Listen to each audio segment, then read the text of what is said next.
बिस्मिल्लाहिर्रहमानिर्रहीम। अस्सलाम वालेकुम दोस्तों।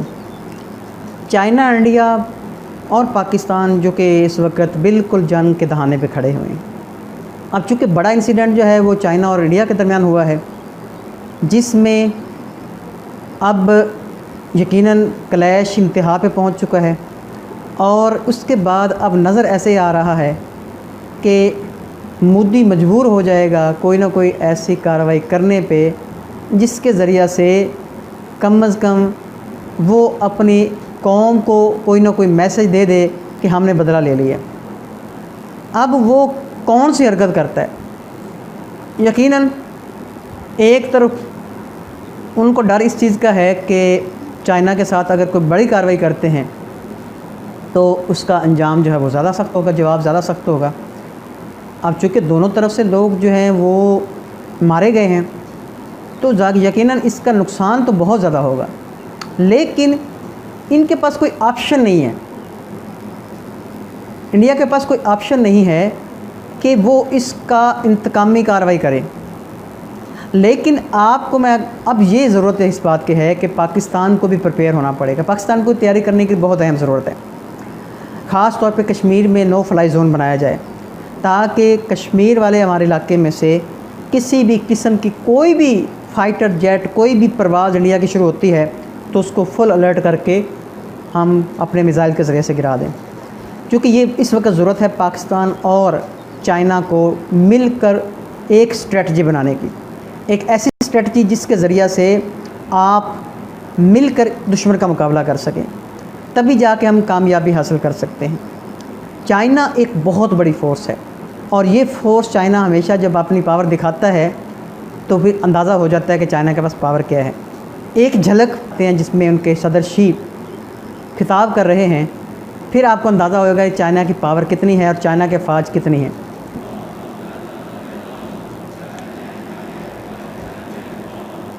ये है जनाब नेशनल डे का, आपको अंदाज़ा हो जाएगा।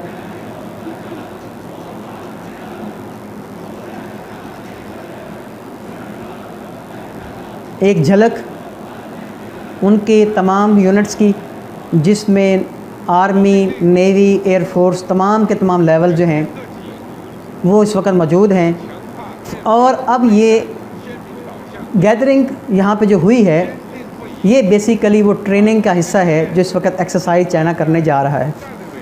चाइना ने अपनी तारीख की सबसे बड़ी एक्सरसाइज शुरू कर दी है आने वाले ख़तरात से निपटने के लिए। अब उसको अंदाज़ा हो गया है कि अब उस पोजीशन पे ये आ चुके हैं जहाँ पर अब दुश्मन का मुकाबला करने के लिए इनको फुल फ्लज तैयारी करनी पड़ रही है। और इसके बारे में सदर शी ने पिछले माह अपनी आर्मी को कह दिया था कि वो हंगामी बुनियाद पर अपनी एक्सरसाइज शुरू कर दें।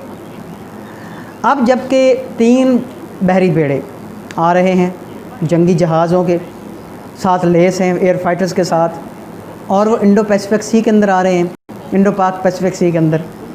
इसका मतलब है कि अब बाकायदा तौर पर तैयारी करके आ रहे हैं चाइना के ख़िलाफ़ और पाकिस्तान के ख़िलाफ़।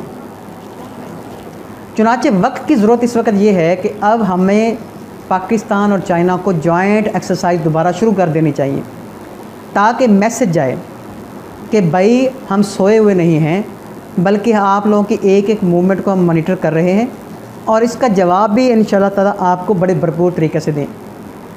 देखिए ये तो बिल्कुल वाज़ेह हो चुका है अब कि सफ़बंदी हो चुकी है, ब्लॉक ऑलरेडी बन चुका है और वो ब्लॉक आपके सामने है। एक तरफ इसराइल, अमेरिका, ऑस्ट्रेलिया और इंडिया, इन चारों के साथ अलिफ लगता है, इन चारों के साथ अलिफ लगता है। इंग्लैंड भी शामिल कर लें, 5वां मुल्क ये जनाब एक ब्लॉक है।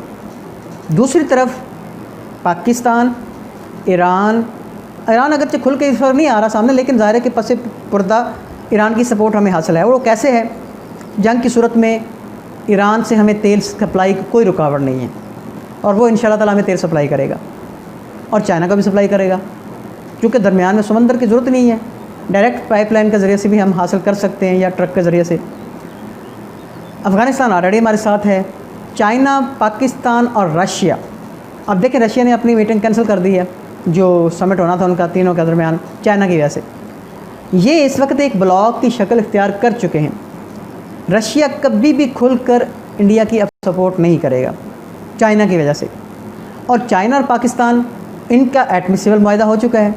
अगर इनमें से किसी को भी ख़तरा होता है तो दूसरा मुल्क उसकी हिफाजत करेगा। इस वजह से अब ये ब्लॉक आगे बढ़ता हुआ नज़र आ रहा है। नेमतुल्लाह शाह वली ने अपनी किताब के अंदर एक शेर में बयान किया था कि अल्फ़ का नाम तक मिट जाएगा, 2 अल्फ़ का, और लोग अल्फ़ को याद किया करेंगे, उनका नाम सिर्फ तारीख़ों में नज़र आएगा। अब अलिफ़ से मुराद उस मुल्क का जिक्र किया गया था।